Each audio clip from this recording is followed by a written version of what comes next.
नमस्कार, मेरा नाम ज्ञानेश्वर है और आपने देखना शुरू किया है लाइव सिटीज का विशेष कार्यक्रम झारखंड डायरी। और झारखंड डायरी में चर्चा के लिए हमारे साथ झारखंड के वरिष्ठ पत्रकार आनंद कुमार जी हैं। आनंद जी, बहुत स्वागत है आपका। और देखिए, आज झारखंड डायरी में हम चर्चा करेंगे विशेष रूप से रघुवर दास की और जयराम महतो की। जयराम महतो को लेकर चर्चा हमने पहले भी आपसे की है। जयराम महतो की असली कहानी क्या है, यह आपने बताई है। लेकिन जयराम महतो चुनाव तो जीत गए डुमरी से। इसका ढोल अब झारखंड में ही नहीं पूरे देश में बज रहा है। लेकिन यह कम लोग जानते हैं कि जयराम महतो चुनाव हारे भी हैं और उन्हें किसी ने हराया भी है। बेरमो में शायद चुनाव हारे, अनूप सिंह ने चुनाव हराया है। तो झारखंड डायरी के पहले प्रसंग में हम लोग जयराम महतो की चर्चा करेंगे और दूसरे प्रसंग में देखिए, जब हम हार की चर्चा करेंगे तो यह भी समझेंगे कि रविंदर पांडे जो कई मर्तबे सांसद रहे, वह कैसे बेरमो विधानसभा के चुनाव में तीसरे स्थान पर चले गए। और यह भी समझेंगे कि रविंदर पांडे को सांसद का चुनाव क्यों नहीं लड़ना पड़ा और विधायक का चुनाव क्यों लड़ना पड़ा। जयराम महतो ने क्या पहले समझ रखा था कि बेरमो और डुमरी दोनों कठिन सीटें हैं, इनमें से कहीं एक में ही जीत मिल सकती है। और दूसरा प्रसंग रघुवर दास का। रघुवर दास 2019 में मुख्यमंत्री थे जब झारखंड विधानसभा का चुनाव हो रहा था। तो रघुवर दास स्वयं हारे, भाजपा की सत्ता चली गई। रघुवर दास आज उड़ीसा के राज्यपाल हैं। रघुवर दास को निर्दलीय सरयू राय ने हराया था। किस तरीके से हराया था यह हम और आप जानते हैं। और इस बार 2024 में जब हमने और आपने नतीजों में देखा कि पूरे झारखंड में हेमंत सोरेन की लहर चल रही थी, तो रघुवर दास इस बार उम्मीदवार नहीं थे। सरयू राय को जमशेदपुर वेस्ट में भेज दिया गया था। रघुवर दास के बेटे के बारे में कई किस्से कहानियां हैं। रघुवर दास की बहू को चुनाव लड़ाया बीजेपी। रघुवर दास हार गए 2019 में, लेकिन रघुवर दास की बहू जीत गई 2024 में। भले ही झारखंड में भाजपा हार गई। तो जयराम महतो की हार, रघुवर दास 2019 में हारे, 2024 में बहू जीती। इन दोनों कथा जो है, दोनों कहानी है, इसके बारे में आप हमारे दर्शकों को, अपने दर्शकों को जो आपको लगातार सुनते हैं, उन्हें बताएं कि इसके पीछे क्या सब कारण रहे और क्या परिस्थितियां रही। आनंद जी। जी, धन्यवाद आपका और सभी दर्शकों का, लाइव सिटीज जो देख रहे हैं उनका अभिनंदन। पहले जयराम महतो से शुरू करते हैं। जयराम महतो हारे, आपने बड़ी अच्छी बात कही और बहुत सही बात कही कि जयराम महतो जीत गए एक सीट से, उसकी चर्चा बहुत है। लेकिन जयराम महतो एक सीट से हार गए हैं, उसकी कोई चर्चा नहीं कर रहा है। एक दो लोगों का मैंने इंटरव्यू देखा जो उनसे पूछ रहे थे कि आप बेरमो में क्यों हार गए, तो जयराम महतो का कहना था कि मुझे समय नहीं मिला, मैं सिर्फ एक सभा कर पाया। तो मेरे मन में भी सवाल आया कि जब आप इतने बड़े नेता हैं, आपकी इतनी लहर चल रही है और आपके 25 उम्मीदवार ऐसे हैं जो 25,000 ज्यादा वोट लाए हैं, 3 उम्मीदवार ऐसे हैं जो 70,000 से ज्यादा वोट लाए हैं। जीते भले जयराम महतो, लेकिन 3 जगह उनकी पार्टी दूसरे नंबर पर रही। वो खुद भी एक बेरमो में जहां वो हार गए, वहां दूसरे नंबर पर थे। तो ये हार की चर्चा क्यों नहीं और हार के कारण क्या हो सकते हैं? क्योंकि हमने देखा है चुनाव तो लोग जेल में रह के जीत जाते हैं, बिना चुनाव प्रचार किए जीत जाते हैं। तो जयराम महतो अगर हार गए तो उसकी चर्चा जरूर होनी चाहिए और मैं इस बात के लिए भी आपका साधुवाद दूंगा, क्योंकि झारखंड में किसी ने ये चर्चा नहीं की है। हम लोग आपके हो जाने से पहली बार ये चर्चा कर रहे हैं। मुझे जो हार का कारण दिख रहा है, देखिए, बेरमो और डुमरी का जो अंतर है, बेरमो में वे मंत्री के खिलाफ चुनाव लड़ रहे थे, वहां एक स्वाभाविक इनकम्बेंसी थी मंत्री के खिलाफ भी। और चूंकि जयराम महतो उस इलाके से आते हैं और वहां कुर्मी समुदाय का एक बड़ा भारी वोट बैंक है, बेस है, तो जयराम महतो डुमरी से जीत गए, वहां उनको ज्यादा दिक्कत नहीं हुई। लेकिन बेरमो एक ऐसी जगह है जहां खतियानी मूलवासी भी है, जहां बाहरी लोग भी हैं, जो तथाकथित जिनको बाहरी कहा जाता है, जो अब झारखंडी हो गए। कोयला का क्षेत्र है, बिल्कुल कोयला का क्षेत्र है। और वहां 2 बड़े नेता चुनाव लड़ रहे थे। एक तो रविंद्र पांडे थे जो गिरिडीह लोकसभा सीट से 5 बार सांसद रहे हैं भारतीय जनता पार्टी के टिकट पर, दूसरी तरफ अनूप सिंह जी, थे, जिनके पिता राजेंद्र सिंह एक बड़े कद्दावर नेता थे, बड़ी बड़ी हैसियत रखते थे, खास करके मजदूर राजनीति में। और कहीं न कहीं अनूप ये सिंह, देश भर में। हाँ, कहीं न कहीं अनूप सिंह में भी पिता की जो विरासत है वो आई है उनके पास। तो वे भी उसी लाइन हुँ, पर राजनीति कर रहे हैं, वो भी यूनियन की राजनीति करते हैं, विधायक भी बने थे उनके निधन के बाद। हुँ, जराम मतों का फैक्टर यहाँ इसलिए काम नहीं किया क्योंकि भारतीय जनता पार्टी रविंद्र पांडे से पहले हमेशा यहाँ एक महतो उम्मीदवार देती थी, कुर्मी उम्मीदवार। इस जी, बार इस बार हुँ, उन्होंने रविंद्र पांडे को दिया। तो जयराम महतो की हुँ, तरफ जो भाजपा के जो कुर्मी वोट बैंक थे वो जयराम महतो की तरफ शिफ्ट कर गए। लेकिन अनूप सिंह के पास चूंकि अपने पिता की विरासत थी, उनका अपना व्यवहार है, मजदूर राजनीति करते आए हैं वो। तो मजदूरों का एक जो बड़ा तबका है, यूनियन की राजनीति करते हैं, तो वो उनके साथ रह गया। साथ में वो हुँ, सहृदय है, लोगों के लिए सर्वसुलभ है, एक उनका अपना पुराना जनाधार है, तो इन सब बातों से अनूप सिंह को फ़र्क नहीं पड़ा। हालाँकि जयराम महतो का एक वीडियो बहुत वायरल हुआ था, जिसमें वो अनूप हुँ, सिंह का रास्ता रोक कर खड़े हो गए थे गाड़ी पर और उनको चुनौती दे रहे थे बार-बार और बहुत सारी बातें, बहुत अनर्गल प्रलाप भी उन्होंने किया था अनूप सिंह के बारे में। उनके पिता तक को हुँ, भला-बुरा कहा, कोयला चोर उनको कह दिया कि कोयला चोर को 12-12 बॉडीगार्ड मिले हुए हैं, तो पीछे हटो हमारा हम हुँ, पहले जाएँगे। अनूप सिंह समझदार नेता है और उन्होंने अपना काफ़िला पीछे कर लिया, जयराम महतो आगे चल गए। तो जो अनूप सिंह को प्रोवोक करने की, उनको उकसाने की कोई जो कोशिश कर रहे थे जयराम महतो ताकि उनको उकसा कर और वोटों को अपने पाले में किया जा सके। अनूप सिंह ने अपनी राजनीतिक बुद्धिमानी से उस चाल को विफल कर दिया और इस तरह से जयराम महतो की जो चाल थी कि आमूलवासी बाहरी एगड़ा-पिछड़ा करेंगे तो अनूप सिंह को दिक्कत होगी, वो चाल चली नहीं और अनूप सिंह अपने वोट जी, जो उनके थे, उन वोटों के बदौलत जीत गए। हुँ, नुकसान हो गया भारतीय जनता पार्टी के उम्मीदवार को, क्योंकि कुर्मी जनाधार जो था, हुँ, वो उनसे खिसक कर जयराम महतो की तरफ चला गया। तो जयराम महतो हार गए, जी, लेकिन सवाल फिर भी वही है कि अगर आप इतने लोगों के हृदय सम्राट हैं और इतने बड़े नेता हुँ। हैं जिस कहा जा रहा है कि जयराम महतो की लहर चल रही है, तो उनका हार जाना वाक़ई चर्चा का विषय तो बनता है। वो खुद भी कह रहे हैं, वो खुद भी कह रहे हैं कि मैं तो सीएम मटेरियल हूँ, सीधे तौर पर सीएम मटेरियल हूँ। जी, देखिए झारखंड की जी, राजनीति में हमने समय-समय पर ऐसे नेता देखे हैं। आपको याद होगा हुँ, सूरज सिंह बेसरा नेता हैं हमारे यहाँ। बिल्कुल। आपको याद जी, होगा हुँ, 1990 का चुनाव जीते थे, निर्दलीय जीते थे हुँ, और जब लालू यादव ने बिहार विधानसभा में कहा कि झारखंड मेरी लाश पर बनेगा, तो गुस्से में उन्होंने इस्तीफा जी, पटक दिया था। और वो दिन है और हुँ, आज का दिन है, वो आज तक दोबारा विधायक नहीं बन पाए। जानकार बहुत हैं, जी, संविधान का हुँ, पैरा-पैरा अध्याय आपको सब पढ़ के सुनाएँगे। लेकिन वही उम्र जी, नहीं थी, जयराम महतो से ज़्यादा हुँ, जोश-ए-जवानी थी उनके पास और उस समय तो हुँ, सूरज सिंह बेसरा के आह्वान पर झारखंड बंद हो जाया करता था, 2-2 दिन बंद होता था। लेकिन यही है कि आप जी, अगर आंदोलन एक बिल्कुल अलग चीज़ है, राजनीतिक परिपक्वता बिल्कुल अलग बिल्कुल। चीज़ है। तो जब आप विधायक बन हुँ, जाते हैं, जब आप एक राजनीति में कदम रखते हैं, तो बहुत सारी चीज़ों को सहना पड़ता है, बहुत सारी चीज़ें तरीके से करनी पड़ती हैं। तो आंदोलन के समय जब आप अधिकारियों को बड़ा-बुरा कहते हैं या उनके अपशब्द कहते हैं, तो आंदोलन में चल जाता है, लेकिन आप विधायक बनने के बाद ये सब करेंगे, तो ये सब ज़्यादा दिन तक चलता हुँ, नहीं है। तो यही कारण है। हुँ, सूरज सिंह बेसरा थे, रांची में गुलशन अलाजमानी थे, ये लोग फायर ब्रांड नेता थे, तुरंत गुस्से में आते थे, कुछ कर जी, जाते थे। लेकिन हुँ, जनता हुँ। देखिए जनता उम्मीद करती है कि हमने आपको आंदोलनकारी के रूप में जहाँ पहुँचाना था, वहाँ पहुँचा दिया। सूरज मंडल याद कीजिए ना, कहाँ से कहाँ चले गए। जी, लेकिन सूरज हाँ, सूरज मंडल उस तरह के फायर ब्रांड नहीं थे, जिस तरह के सूरज सिंह बेसरा थे। इन्होंने जी, इन्होंने आजसू बनाई थी। अच्छा, झारखंड मुक्ति हुँ, मोर्चा के जब अध्यक्ष हुआ करते थे निर्मल महतो, तो उन्होंने आजसू जो असम वाला था, प्रफुल्ल महंत वाला और बिल्कुल। असम स्टूडेंट्स यूनियन, हुँ, उसकी तर्ज पर आजसू बनाया, हुँ, ऑल झारखंड स्टूडेंट यूनियन। जी, उसके नेता बने सूरज सिंह हुँ, बेसरा और बहुत सारे नेता थे। लेकिन ये लोग अपने हुँ, जब झारखंड बन गया, तो जिस राजनीतिक परिपक्वता की उम्मीद थी, वो इनसे नहीं हो पाई। ये उसी धारा में रह गए जो 1990 का दौर था।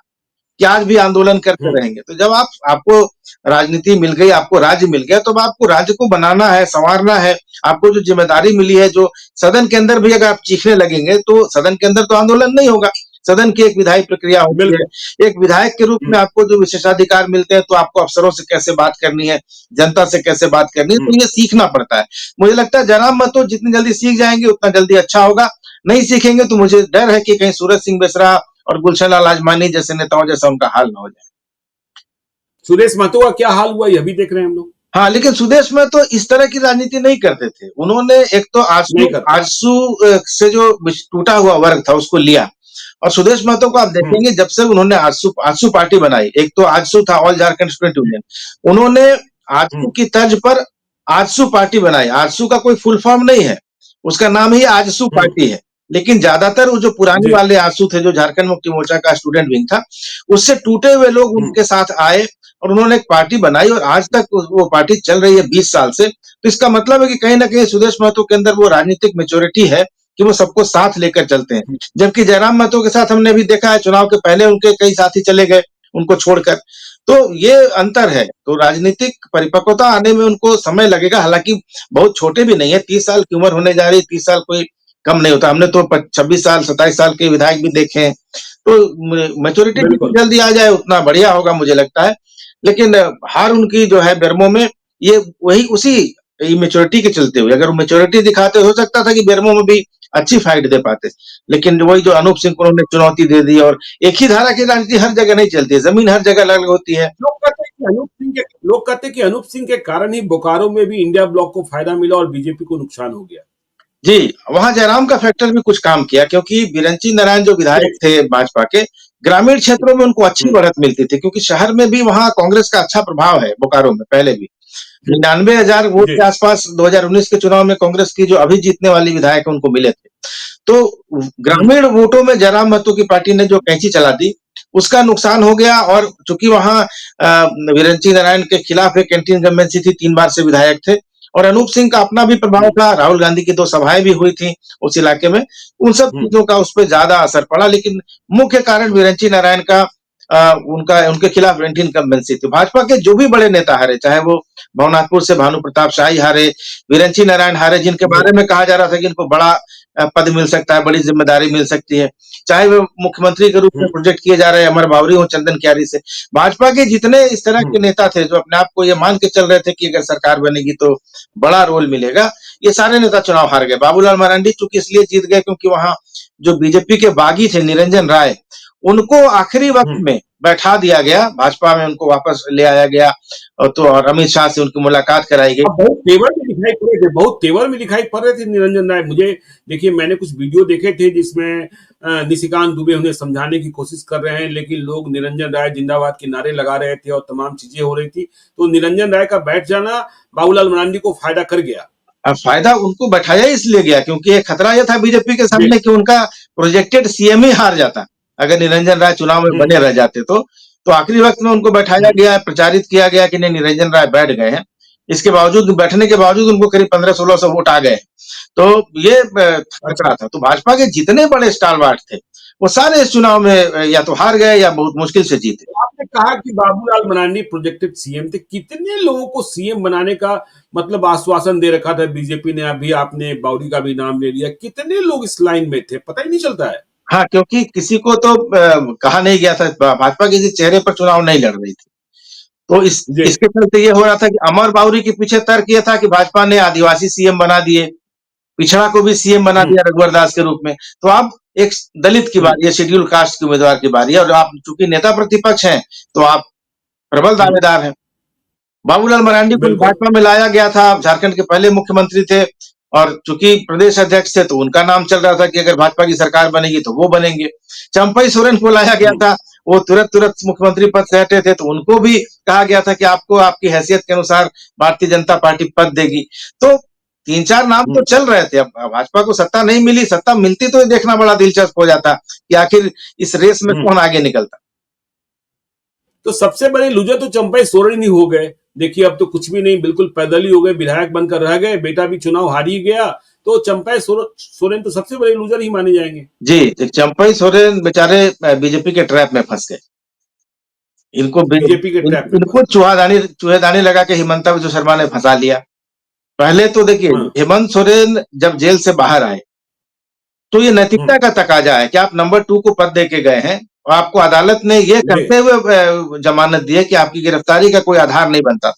जी, जमानत देते हुए झारखंड हाईकोर्ट ने कहा ईडी को कि आपने जिस आरोप में हम्म, गिरफ्तार किया हेमंत सोरेन को, उसका कोई आधार नहीं था। और इस बात को जी, जेबीएम ने इस चुनाव में भुनाया भी। तो जब हेमंत हम्म, सोरेन ने नंबर 2 को पद दिया था, तो उनको जैसे जमानत मिली, तो चंपई सोरेन को ऑफर करना चाहिए था कि अब आप आ गए हैं, आप संभालिए। हेमंत सोरेन के ऊपर बिल्कुल। छोड़ देते कि आप उनको कंटिन्यू करने हम्म, के लिए कहते या सोचते। लेकिन हुआ ये कि जी, जब हेमंत सोरेन को बेल मिली और वो जब जेल से छूट रहे थे, हुँ, तो चंपई सोरेन उनको हुँ, रिसीव करने नहीं गए।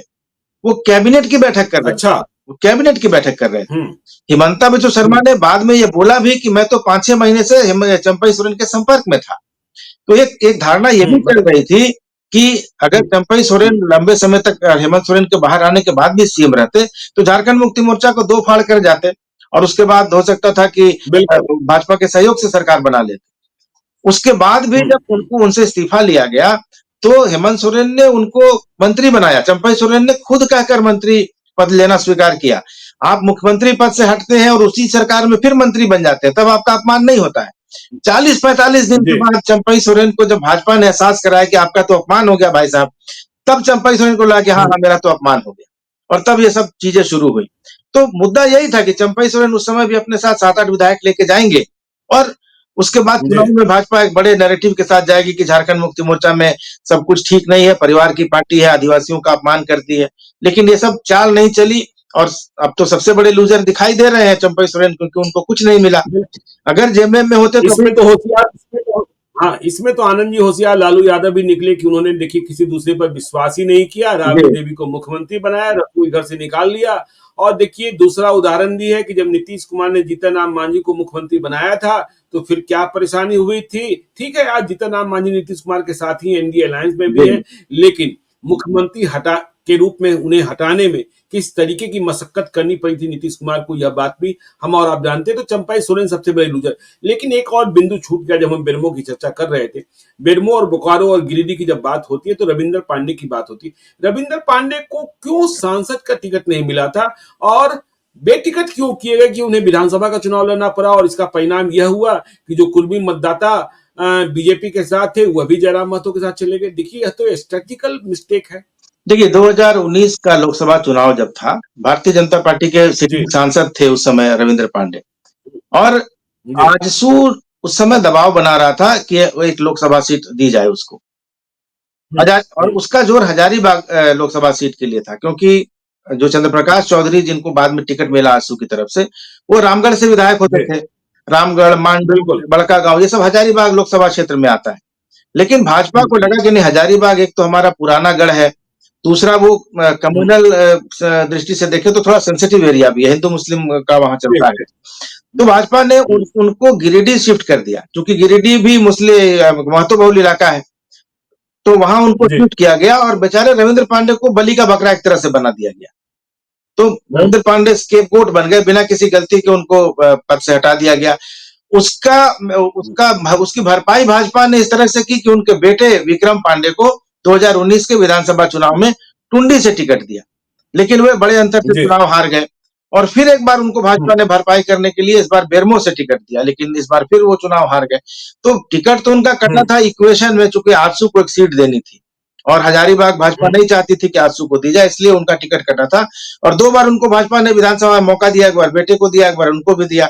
लेकिन अब राजनीति में एक बार गाड़ी छूटती है तो दोबारा पकड़ना बड़ा मुश्किल हो जाता है, खासकर जब आप पद से हट गए हो तो ये उनके साथ हुआ है। 2024 के चुनाव में गिरिडीह में जब चंद्रप्रकाश चौधरी लड़ इस बार चंद्रप्रकाश चौधरी की पत्नी भी हार गई रामगढ़ में। जी। तो खैर 2024 में जब चुनाव लड़ रहे थे तो चंद्रप्रकाश चौधरी जीते जरूर, लेकिन वहां भी जयराम महतो ने बड़ी टक्कर दी थी। जी। जयराम महतो तीसरे नंबर पर थे लेकिन 3,45,000 वोट उनको आए थे और बिल्कुल निर्दलीय उम्मीदवार के तौर पर। निर्दलीय उम्मीदवार थे और गोमिया में और डुमरी 2 विधानसभा क्षेत्रों में उनको बढ़त मिली थी। हालांकि गोमिया में हम्म, उनकी पार्टी नंबर 2 पे रही और डुमरी में वो चुनाव जीत गए इस बार। जी। जी। तो चलिए देखिए अब दूसरे पक्ष की ओर चलते हैं। रघुबर दास की चर्चा हम करते हैं। रघुबर दास 2019 में मुख्यमंत्री थे, लेकिन चुनाव हार गए। भाजपा की सरकार भी चली गई। हाँ, भाजपा ने उन्हें फिर से ऑबलाइज किया, उन्हें उड़ीसा का राज्यपाल बना दिया, झारखंड की राजनीति में सक्रिय नहीं रहने दिया। 2024 में जो विधानसभा के चुनाव हुए हैं, लोग कह रहे हैं कि देखिए बीजेपी ने गैर आदिवासी राजनीति को छोड़ा, यह भी हार की एक वजह है। लेकिन हम जमशेदपुर पूर्वी की बात करेंगे। रघुबर दास 2019 में हार जाते हैं, लेकिन 2024 में रघुबर दास की बहू चुनाव जीत जाती। यह कैसे हो गया? देखिए 2019 और 24 का जो मूलभूत अंतर है, 2019 जी, में जनाक्रोश रघुवर दास के खिलाफ था। रघुवर दास के सरकार के खिलाफ एंटी इनकम्बेंसी थी। रघुवर दास का जो की जो निजी छवि थी, उनका जो पर्सनल इमेज था, वो खराब हो गया। एक तो जो विपक्ष था उस समय, हेमंत सोरेन और उनकी पार्टी विपक्ष में थी। सोशल मीडिया में उनको ऐसे प्रोजेक्ट किया गया जैसे रघुवर दास कोई खलनायक हैं, उनको तरह-तरह नशे में धुत रहने वाला व्यक्ति बताया गया, अहंकारी बताया गया। अच्छा। छोटे-छोटे वीडियो क्लिप्स वायरल किए गए जिसमें वो किसी अफ़सर को डाँट रहे हैं या किसी कि एक लड़की के जिसका निधन हो गया था, उसको जला दिया गया था, उसके पिता को डाँट रहे हैं। तो ये सब क्लिप्स बहुत चलाए गए और मुख्यमंत्री रहते हुए, पूरा प्रचार तंत्र हाथ में रहते हुए रघुवर दास अपनी छवि बचा नहीं पाए। ये उनके साथ समस्या हो गई। तो रघुवर दास के खिलाफ एक तो पहले से एंटी इनकम्बेंसी थी। दूसरा उन्होंने जो कर लिया वो जमशेदपुर पश्चिम से रघुवर दास का टिकट कटवाने का जो काम था उन्होंने किया। तो सरयू राय का।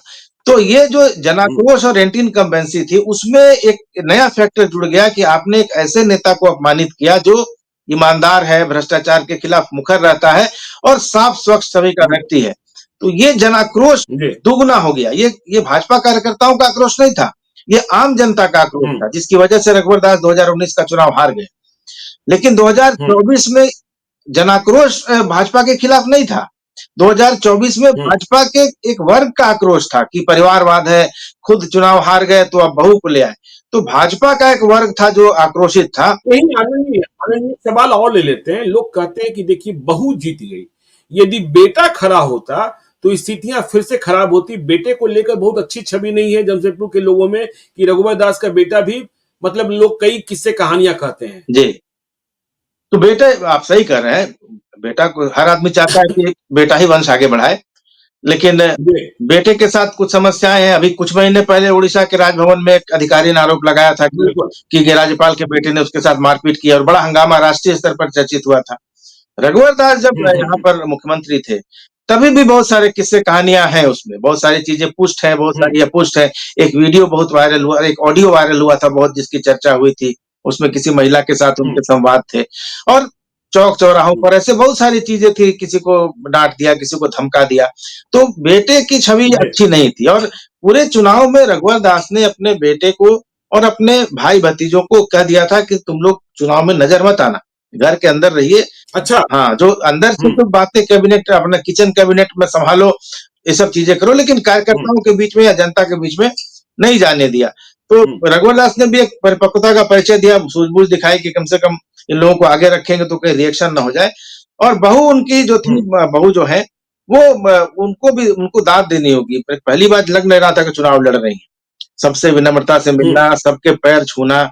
और मुझे लगता है कि शुरू-शुरू में जो आक्रोश था या जो लोगों में नाराजगी थी भाजपा के कार्यकर्ताओं में, उनको उनकी बहू ने अकेले ही मुझे लगता है शांत कर दिया। और पूरे चुनाव में रघुवर दास लगातार जमे रहे, 1-2 बार बीच-बीच में गए होंगे।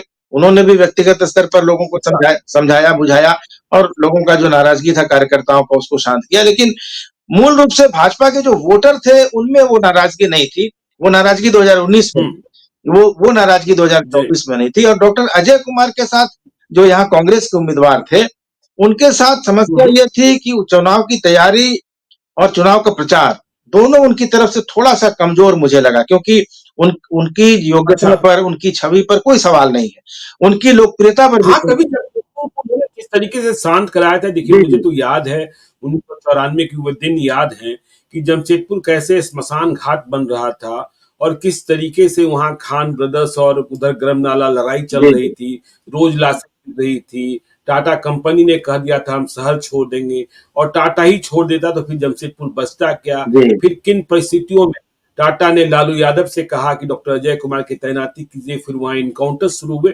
तो डॉक्टर अजय कुमार की वो छवि लगता है लोग भूल भी गए होंगे, क्योंकि अब नए जमाने के वोटर। नहीं, थोड़ी सी देखिए राजनीति, अजय कुमार को ये भी समझना चाहिए था कि वो चुनाव लड़ने कहाँ आए हैं। एक चुनाव हालांकि उन्होंने जीता था, उपचुनाव जीता था लोकसभा का, जीते भी थे। लेकिन मैंने चुनाव में जो ऑब्जर्व किया उनको, ये दिल्ली नहीं है या कोई ये बेंगलोर नहीं है, ये जमशेदपुर है। देखिए शहर भले आधुनिक हो, लेकिन ज्यादातर आबादी अभी भी उसी माइंडसेट की है, बिहारी मध्य वर्ग है, बंगाली है। तो इनका जो प्रचार था, कभी गिटार बजाते हुए वीडियो डाल रहे हैं, कभी तो ये देखिए एक छोटे से वर्ग को आकर्षित कर सकता है, लेकिन एक मतदाता के बड़े वर्ग को आकर्षित करने के लिए एक तो आपको रहना पड़ेगा। अजय कुमार के साथ समस्या ये कि वो लगातार रहते नहीं है यहाँ। दूसरा वो अच्छा। जो मुद्दे उठा रहे थे, वो मुद्दे हम्म। हायर किए हुए मुद्दे थे। जैसे इस मुद्दे को किसी ने पहले कोई उठा लिया, उसके बाद अजय कुमार उसी हम्म। मुद्दे पर प्रेस कॉन्फ्रेंस कर रहे हैं 4 दिन के बाद या 8 दिन के बाद। हम्म। तो मुद्दे भी उनके अपने नहीं थे। उनके पास जो आस-पास जो टीम थी, वो टीम उनको अच्छे मुद्दे नहीं दे रही थी, अच्छा फीडबैक नहीं दे रही हम्म। थी और मुझे लगता है कि इस कारण भी अजय कुमार का प्रचार प्रभावित हुआ क्योंकि उनके पार्टी के लोग ही नहीं चाहते थे कि वो चुनाव जीत जाएँ। क्योंकि पश्चिम अच्छा, में भीतर घात में था? बहुत-बहुत पूरा भीतरघात ही तो ज़्यादा था। अच्छा। देखिए, जमशेदपुर पश्चिम में हाँ। बन्ना गुप्ता थे और वो मानकर बैठे थे कि हम चुनाव हम्म। जीत जाएँगे और मंत्री बन जाएँगे। तो अब हम्म। उनको ये खतरा था कि जी। अगर अजय कुमार मंत्री बन गए, जीत गए, तो फिर अजय कुमार मंत्री हम्म। बनेंगे। बन्ना गुप्ता को लग रहा था कि उनका पत्ता जी। कट सकता है, क्योंकि अजय कुमार अच्छा। पद में बड़े हैं, राष्ट्रीय नेता हैं कांग्रेस के भीतर भी। उनका प्रोफाइल बहुत बड़ा जी। है। तो अगर अजय कुमार और बन्ना हम्म। गुप्ता दोनों यहाँ से चुनाव जीत गए होते और अभी जैसा हम देख रहे हैं कि बहुत बड़ी बहुमत की सरकार हेमंत सोरेन की है, तो यहाँ से अजय कुमार हम्म। मंत्री बनते या डिप्टी सीएम के दावेदार होते। तो बन्ना गुप्ता नहीं चाहते थे। अच्छा। कांग्रेस के वहाँ जो हम्म। जिलाध्यक्ष हैं जमशेदपुर पूर्वी में आनंद बिहारी दुबे, 2014 का चुनाव हम्म। लड़े थे, 38,000 वोट लाए थे। उनकी कहीं न कहीं इच्छा थी जी। कि हम भी चुनाव लड़ें क्योंकि हम्म। 2019 में कांग्रेस ने गौरव वल्लभ को भेज दिया था वहाँ चुनाव लड़ने के लिए। तो उनकी हम्म। इच्छा थी कि हम चुनाव लड़ें। तो कांग्रेस का ही एक बड़ा तबका ये नहीं चाहता था कि अजय कुमार चुनाव जीतें और इसके कारण अजय जी। कुमार की अपनी लोकप्रियता में कोई कमी नहीं है। कमी चुनाव प्रबंधन हम्म। में है और कमी थोड़ा अजय कुमार की तरफ से थी कि ज़्यादा समय नहीं दे पाए वो क्योंकि 3 राज्यों के प्रभारी भी थे, तो इसलिए समय हम्म। उनको थोड़ा कम दिया उन्होंने। लेकिन भीतरघात और दूसरा मुद्दों का अभाव और चुनाव प्रबंधन में जो थोड़ी समस्या थी, वो उनके चलते चुनाव मैं एक दिन के लिए जमशेदपुर गया था। जमशेदपुर पूर्वी में बबुआन की बड़ी चर्चा हो रही थी। कोई एक भाजपा के बागी खड़े हो गए थे। उनकी क्या स्थिति रही और उनकी क्या भूमिका रही? देखिए वो तीसरे नंबर पर है, करीब 16,000 के आसपास वोट उनको मिले। अ, जी। थे भाजपा देखिए भाजपा में वो थे, लेकिन भाजपा में कभी किसी बड़े पद पर नहीं रहे वो। संघ से हम्म। नज़दीक माने हम्म। जाते हैं, लेकिन भाजपा में कभी किसी बूथ कमेटी के प्रमुख तक नहीं रहे। लेकिन चूँकि एक अच्छा। भाजपा का जो एक असंतुष्ट वर्ग था और चूँकि सरयू राय वहाँ हम्म। से शिफ्ट कर दिए गए थे जमशेदपुर पश्चिम की तरफ, तो सरयू राय के जो हम्म। समर्थक थे, वो उनके साथ हम्म। लग गए थे क्योंकि उनके तो रघुवर दास के यहाँ भी चलती नहीं थी। तो जो सरयू राय के समर्थक बिल्कुल। थे, उनके पास कोई रास्ता नहीं बचा था सिवाय इसके कि वो शिवशंकर सिंह जो खड़े थे उनका समर्थन करें। और भाजपा का भी एक जो वर्ग हम्म। नाराज था कि अब रघुवर दास के बाद उनकी बहू को मिल गया तो हमारा तो पॉलिटिकल करियर ही खत्म हो गया, आगे कोई स्कोप नहीं बचा।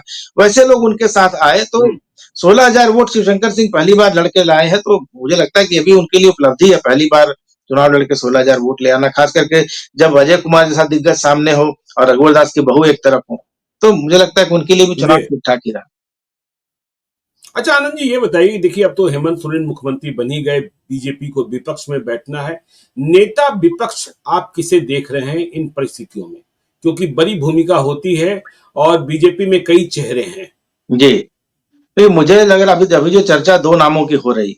एक नाम तो बाबूलाल जी। मरांडी का ऑब्वियस नाम है, प्रदेश अध्यक्ष हैं और मुख्यमंत्री रह चुके हम्म। हैं, तो नेता प्रतिपक्ष की बात चल रही है। पिछली बार भी भाजपा की तरफ से जी। वही थे, लेकिन उस समय चूँकि वो झारखंड हम्म। विकास मोर्चा विलय करके आए थे, तो मान्यता उनको हेमंत सोरेन की सरकार ने नहीं दी, विधानसभा के अध्यक्ष ने भी नहीं दी, तो नहीं बन पाए। लास्ट में जी। आखिरी समय में अमर बावरी बने।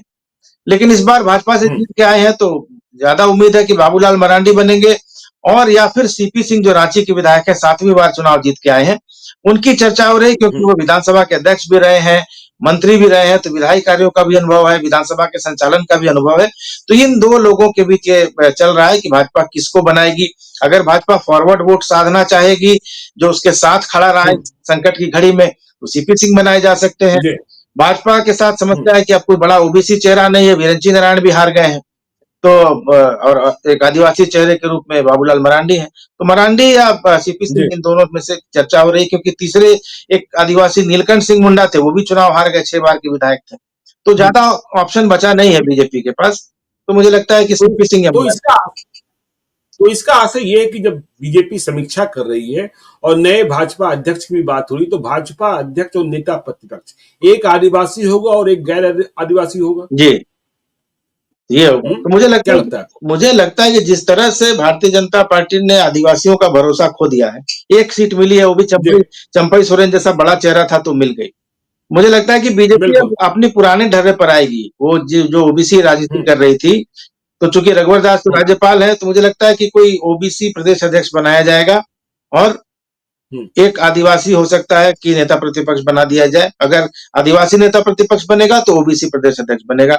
मनीष जायसवाल के नाम की चर्चा हो रही है, जो हजारीबाग से सांसद हैं, और एक आध नामों की जी चर्चा है। हाँ। तो अभी देखना होगा क्या करती है बीजेपी। तो चलिए, आपने देखा झारखंड डायरी, हमने कई मसलों पर चर्चा की और कई संदर्भों में चर्चा की। देखिए, जयराम महतो की चर्चा की हमने, रघुवर दास की चर्चा की। आपको यह कार्यक्रम कैसा लगा, कमेंट बॉक्स में आप अपनी टिप्पणी दें। आगे आपकी राय का हम ख्याल रखेंगे। आप देखते रहिए लाइव सिटीज को। यदि अब तक आपने हमारे यूट्यूब चैनल लाइव सिटीज को सब्सक्राइब नहीं किया है तो जरूर कर लीजिएगा, और यदि इस वीडियो को फेसबुक पेज के माध्यम से पेज को लाइक कीजिएगा। हैंडल एक्स पर भी हमें फॉलो कीजिए। धन्यवाद।